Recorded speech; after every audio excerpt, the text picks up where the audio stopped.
Aloha mai kako. You are watching Hawaii Political Reporter. With me now is Stephen Araujo. I am a voter in his district, and I feel very fortunate to have the choices, the good choices, and the people running in our district. I think this man definitely deserves a listen to, and I thank you for being here, and I have some questions for you, Steve. You ready? Sure. Okay. Why are you running? Well, I'm actually not running. I am asking to represent the people of District 5 on the Hawaii County Council. And there's a big difference between running and representation. Okay. And I think you know that. I think I have some ideas, but I'll bet you could tell me better. When a person represents the communities or specific constituents, no matter what they are, they bring forth what the people want. In this case, County Council District 5. The people need the representation. I believe in the Constitution where it says, we the people, not me the candidate, not me the government. It's the people that needs to be heard and listened to by whoever is representing them. Okay, that sounds great.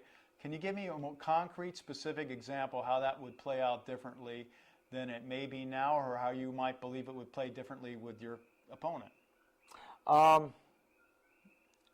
Well, if, let's say, for example, there was a building they wanted, somebody wanted to construct, like a shopping mall or something, and the community stepped forward and said, I don't think we want a shopping mall in the middle of Pahoa town. And, you know, I could just vote on the side of the people, vote with the people. And if the issue is in Kona, we could vote with the people, not what the government or special interest wanted to do. Okay, that brings up it's actually a perfect lead into one of the questions I was going to ask you. And how are you financed, and how does that compare to your opponent? And what difference might that make in your votes? I'm financed through my own self and through some close friends, whereas looking at the campaign spending report on all other candidates, I found that my opponent has got a lot of money. So I don't have any special interest. I owe no one.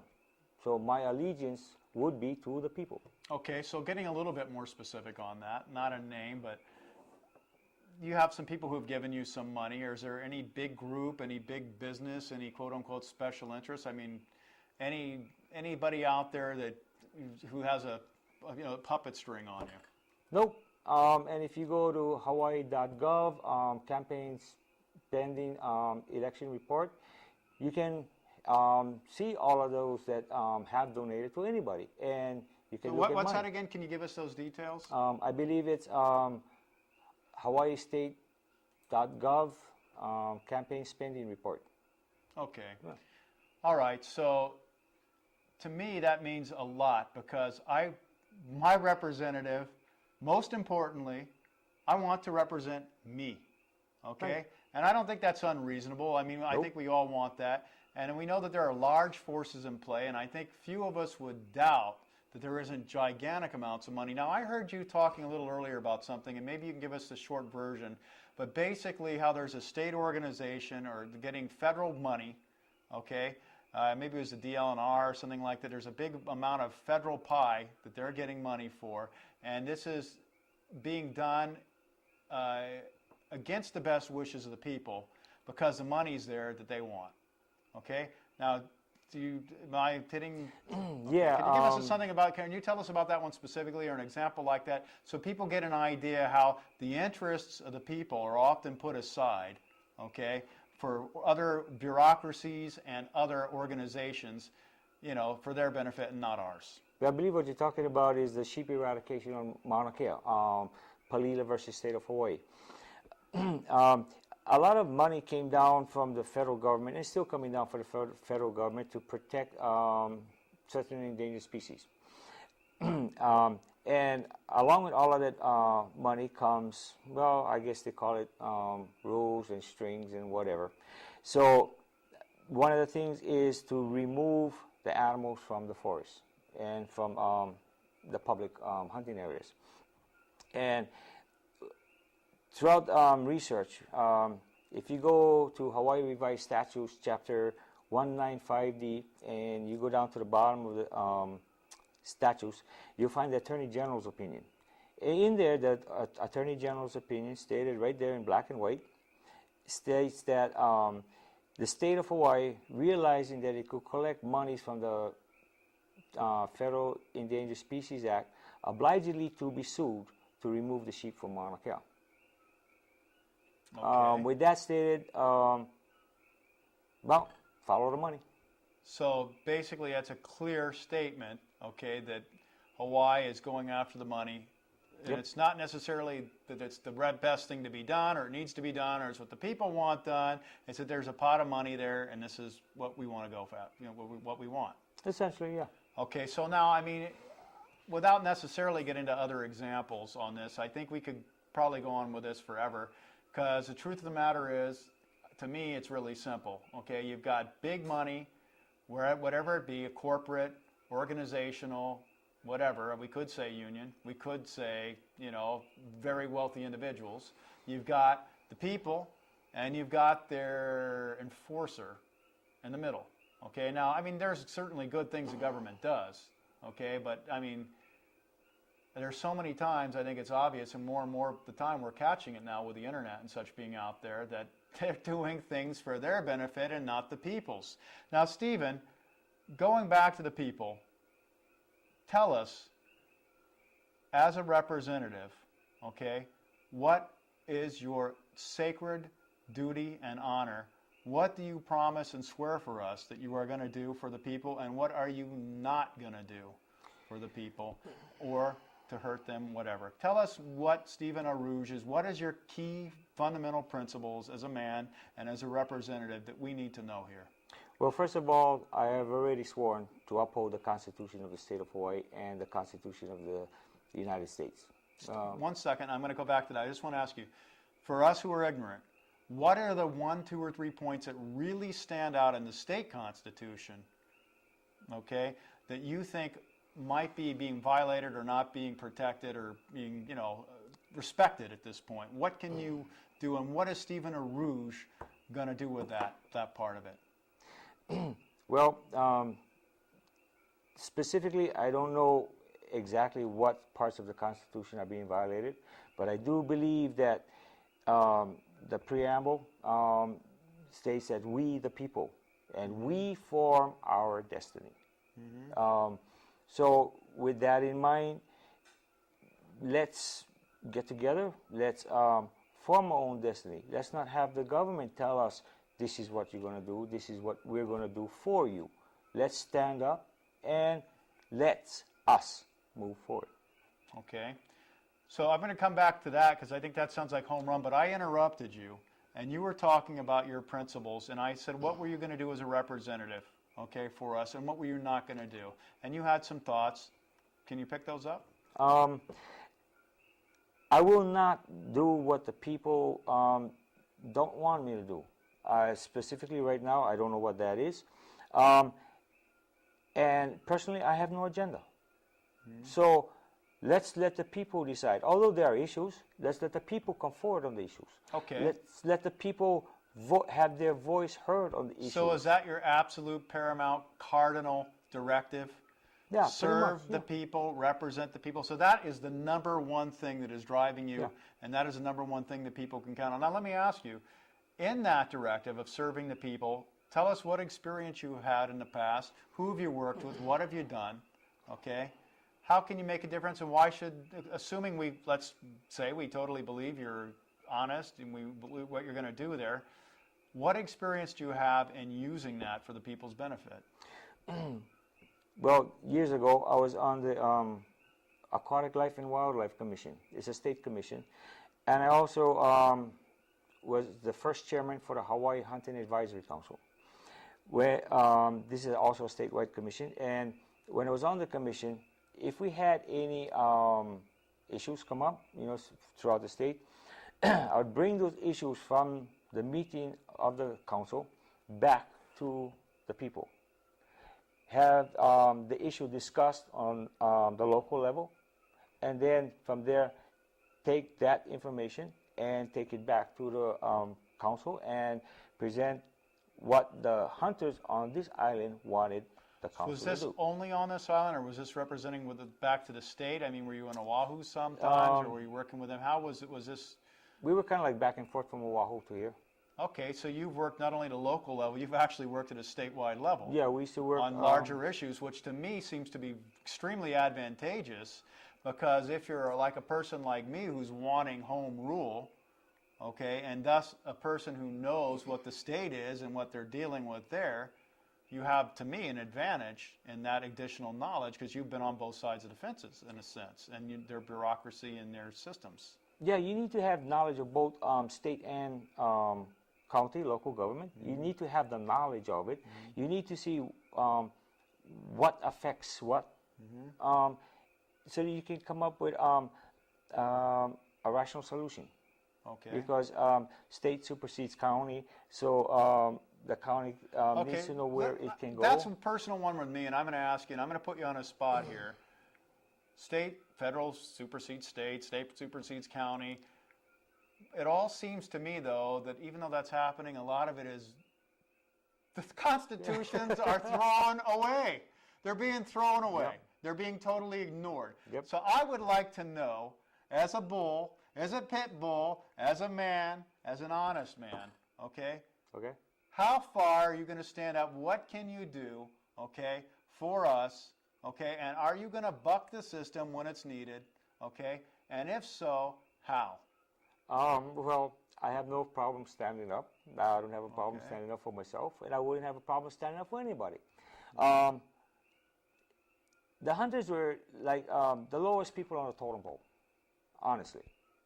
People look down on a hunter. Can you, let's just break away for 1 second, because I have a feeling that our good friend money, okay, is in there somewhere too. Like, I've heard some scuttlebutt here and there that a lot of these lands and stuff, they're being used for the, the really wealthy people, resorts or whatever. Can you step aside for a second and then go back to what you're doing there? What impact did you see money being in there? And again, how was the money being given a higher importance than the people?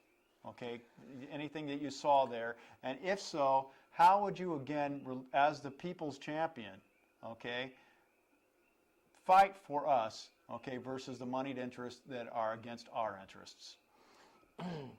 First, you need to know what the money is being used for.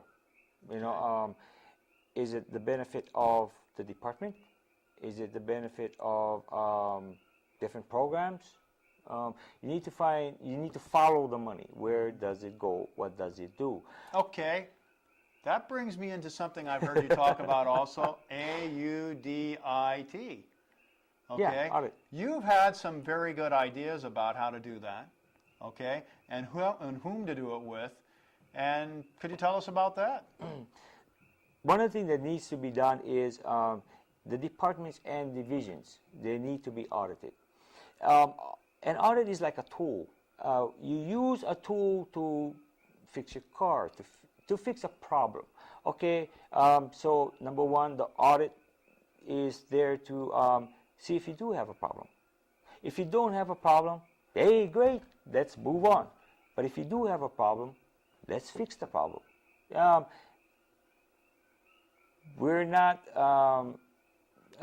geniuses. We do make mistakes. We're people.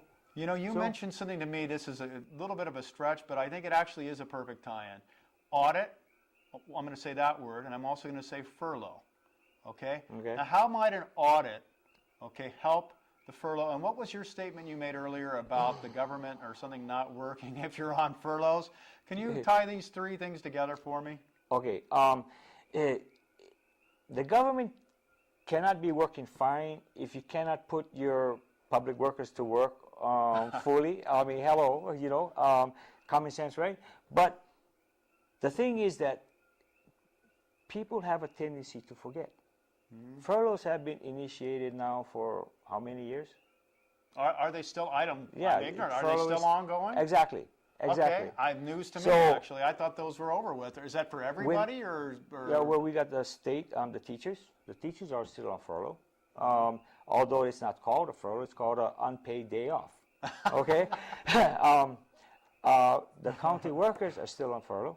So before you can say, I'm going to fix the economy, I'm going to fix this, I'm going to fix that, what you have to do is fix yourself.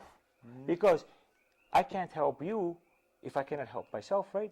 You cannot help me. I mean, it's that, okay, where do we start? Okay, let's start at the beginning. Let's fix things as we move forward. We're not going to put everything on hold. We don't want to put everything on hold.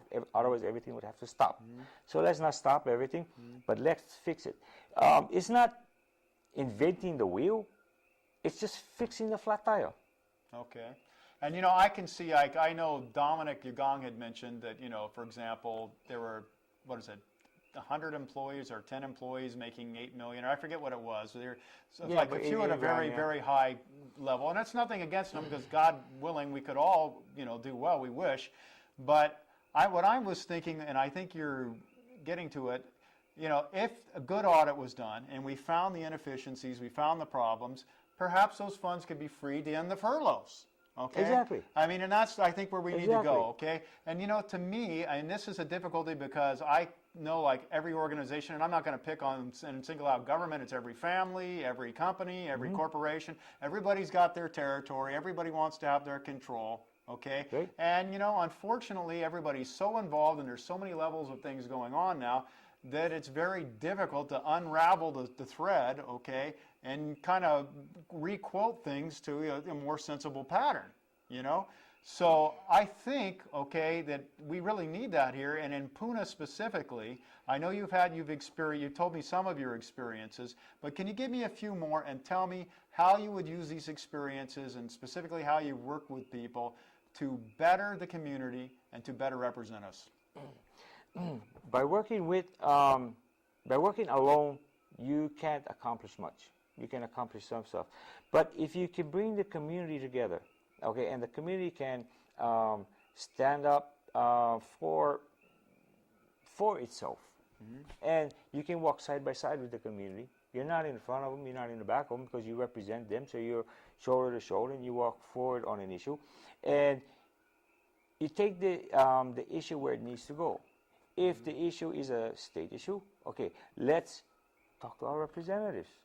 They are, even though, let's say, for example, I am a councilman. The state representative is still my representative. The state senator is still my senator. Stephen, I have a question for you right now. I want you to look the viewer in the eye, and I want you to tell him. And this is a simple question. You're my representative. What kind of access am I going to have to you? Okay? What are you going to do for feedback for me, telling me what's happening with my issue? Okay? And how far are you going to go with this issue? I mean, whatever it is. Okay? What I'm saying here, are you going to go to bat for me? Okay? Am I going to have access to you? And are you going to communicate with me? I want those answers, and I want to know how. Okay? You heard the saying, my doors are always open. Well, my doors will always be open. Also, I'm not quitting my job. I own D&D Rubber Service. I have owned that rubber service for 20 years. I have built it to what it is today. I am not going to stop running my rubber service. My rubber service goes from District 5 into part of District 4, into District 2 and 3. No, but okay. As a practical, what does that mean for us? I will be available to the public 5 days a week. And not only in District 5, but in District 4 and 3 and 2. So how are they going to get it to you? I mean, simple. Hey, Bob, just stop me on the side of the road. I'll say safely. You can stop me safely. Or wait till I pull over and come over there and park safely, and we can have a conversation. I also have a cell phone. Okay. I also have my phone number on my truck. Tell us about another idea I got a little bit. Okay, so you've got routes. Yeah. You're doing routes, yeah? Now, we all know we all need more work and would like more work, yeah?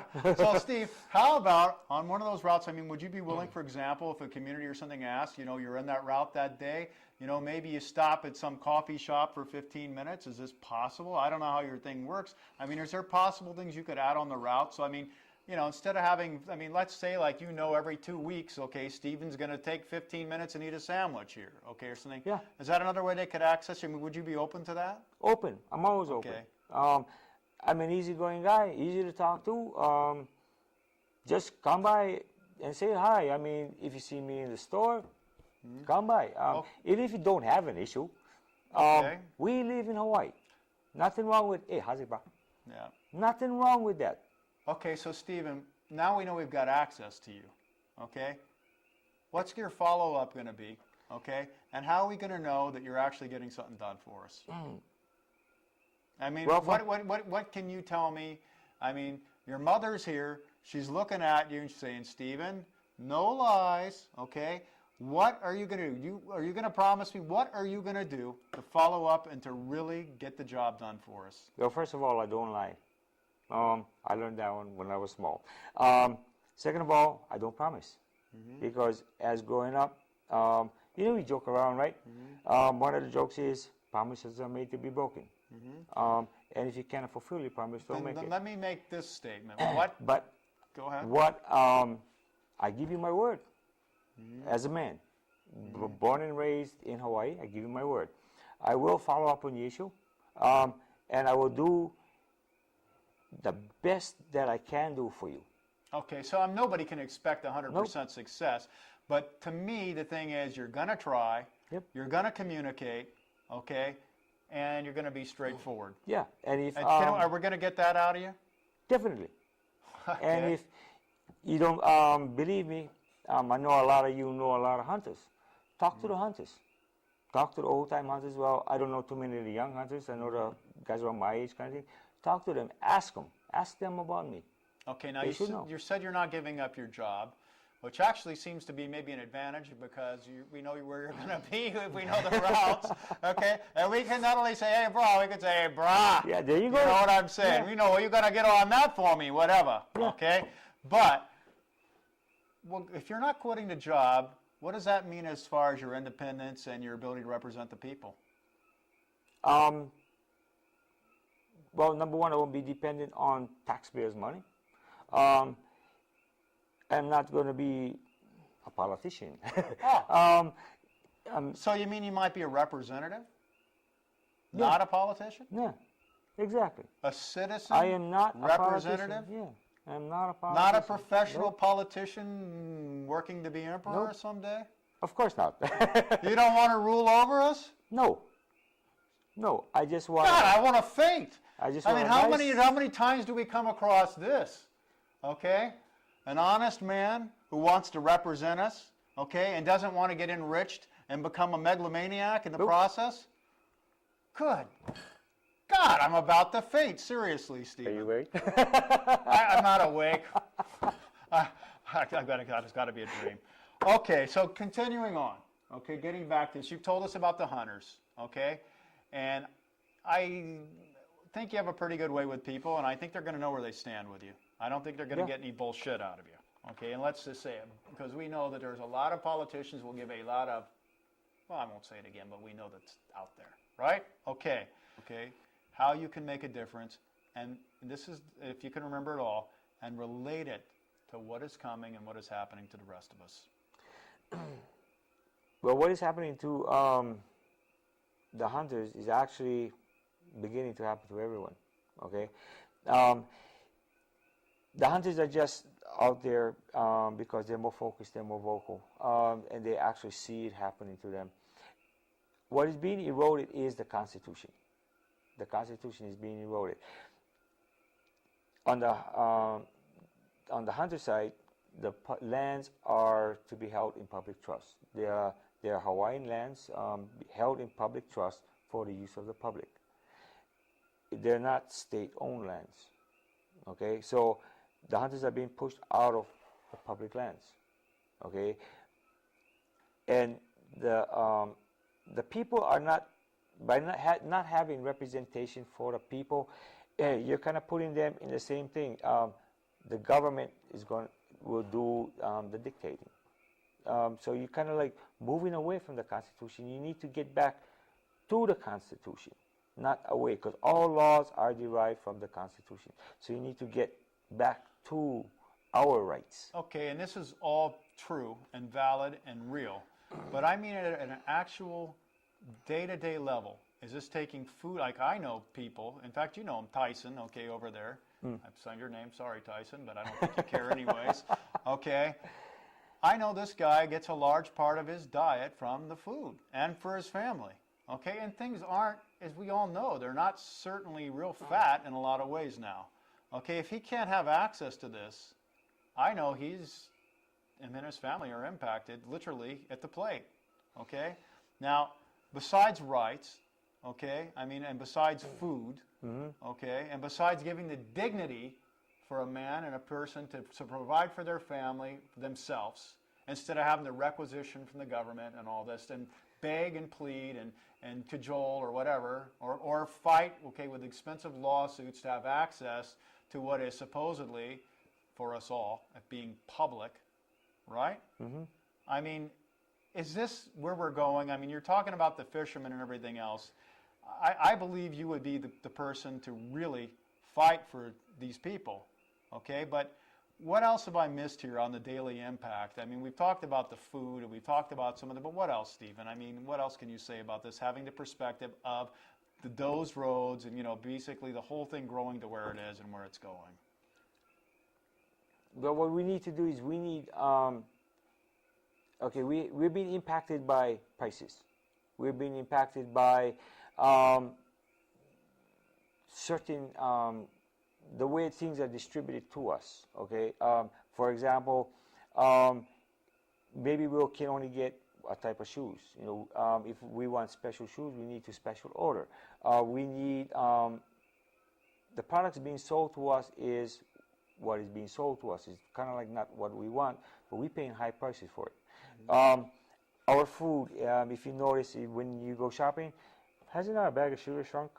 And hasn't it become more expensive? I think even, I swear, in my dog food, these dogs they hate it now. It's not even the thing shrunk. I think they've changed the damned ingredients, because even the darn dogs are saying, what the heck is this? Because we know that's one way to get around, lessen the quality. Yeah. If you want to avoid the, you know, the price thing. So we're being impacted by a lot of like unforeseen things. Okay, it's hard to kind of like pick them all out in an individual thing.